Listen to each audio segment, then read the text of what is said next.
آج مدرسے میں بہت خاموشی تھی۔ محمود اور مانور معمول کی طرح جلدی جاگ کر تیار ہوئے اور ایک ساتھ مدرسے کی طرف چل پڑے۔ راستے میں محمود خوشی سے بولا، آج استاد جی نے کہا ہے کہ ہمیں ایک نیا سبق سکھائیں گے، پتہ نہیں کیا ہوگا۔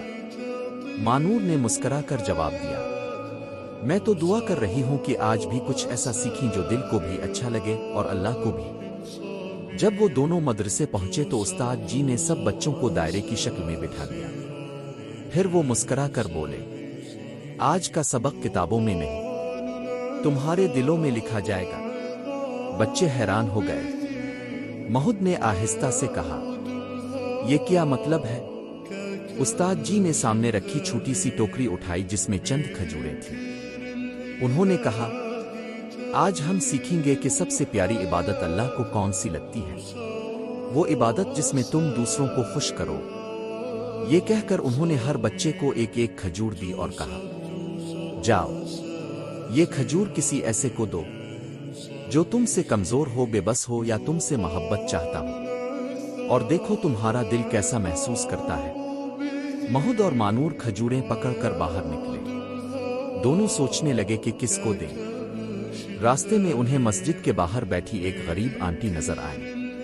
محنت مزدوری سے تھکی ہوئی، مگر چہرے پر ہلکی مسکراہٹ تھی۔ مانور آگے بڑی، کھجور ان کے ہاتھ میں رکھی اور بولی، آنٹی، یہ آپ کے لیے۔ آنٹی نے حیران ہو کر اسے دیکھا، دعائیں دیں اور نرم آواز میں کہا، بیٹی، اللہ تم دونوں کو خوش رکھے۔ محمود نے بھی اپنی کھجور انہیں دے دی۔ اس کے دل میں ایک عجیب سی خوشی دوڑ گئی، ایسی خوشی جو الفاظ نہیں دل ہی جان سکتا ہے۔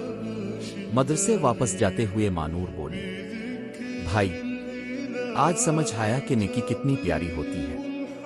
محمود نے سر ہلایا، ہاں، آج کا سب سے بڑا سبق یہ ہے کہ نیکی چھوٹی ہو یا بڑی، اللہ کے نزدیک بہت بڑی ہوتی ہے۔ جب وہ مدرسے پہنچے تو استاد جی نے دونوں کے چہروں پر خوشی دیکھ کر کہا، بس بچوں، یہی آج کا نیا سبق تھا۔ نیکی دل کو روشن کر دیتی ہے۔ نیکی کے لیے بڑی چیزیں نہیں، بڑا دل چاہیے ہوتا ہے۔ چھوٹی سی مدد بھی کسی کے لیے رحمت اور اب کے لیے برکت بن سکتی ہے۔